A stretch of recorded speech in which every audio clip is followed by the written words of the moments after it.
The air was thick with stillness, like the world had stopped holding its breath, suspended in the dark. Somewhere far beyond reason, a house stood, not abandoned, though no one could remember ever stepping inside. Its windows gazed out as though they watched, waiting, though for what, no one could say. It was always there. At the edge of town where the wind never seemed to touch, stood a house forgotten by time. The trees around it bowed slightly, as if paying respect to something older than themselves. It was the kind of place that whispered without making a sound. If you listened closely enough, you'd swear the shadows spoke. And on certain nights when the moon hung low and the wind stayed away, you could hear those whispers. They curled like smoke, wrapping around your ankles, pulling you closer to the door.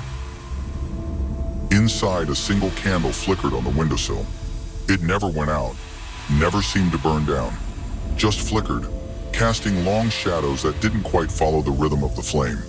They moved of their own accord, shifting like figures at the edge of sight, waiting, always waiting. Once someone claimed they saw a figure standing just beyond the light. It was nothing but a silhouette, but it looked back at them with eyes that didn't exist. Footsteps echoed down the hall, though no one ever walked. The sound was soft, hesitant, like the house itself was unsure of what walked within. Each step seemed to come closer, but when you looked, there was nothing. Just the sound, echoing endlessly. The visitor, if that's what it was, left no trace, no footprints in the dust, no shift in the air, but the feeling of presence lingered, like a hand just above your shoulder. In the living room, an old photograph hung crookedly on the wall. The faces in the frame were familiar, but wrong. They didn't belong here. Not in this house. Not anywhere. Their eyes followed you, not in the way paintings do, but like they were waiting for you to turn away. If you stared too long, their mouths seemed to twitch, like they wanted to speak but didn't remember how. At the back of the house was a door that no one recalled seeing before. It was always locked, yet sometimes it felt as though you could hear voices on the other side. They were muffled, like a conversation held underwater, but you couldn't make out the words. The wood of the door felt cold to the touch, like it had never seen sunlight. And yet the voices, they called softly, pleading almost. But for what? No one knew. Upstairs in the bedroom, a mirror stood covered in dust and fingerprints that weren't yours.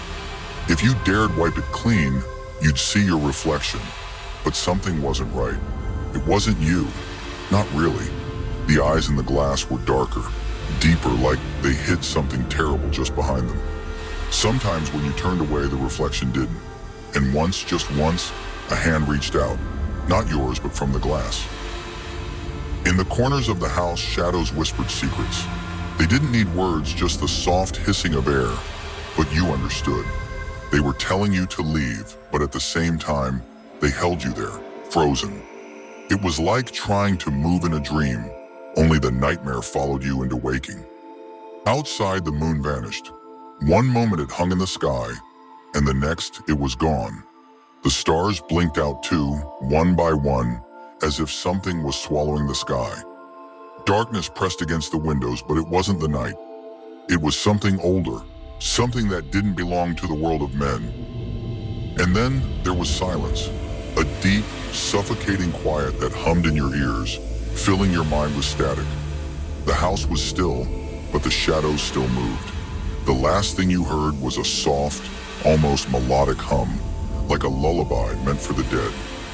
It was the sound of nothing and everything. No one remembers how long it's been there, or why it's there, but it whispers to those who pass, drawing them closer with secrets that should never be told. And when the night is quiet and the wind refuses to blow, you might hear it calling your name.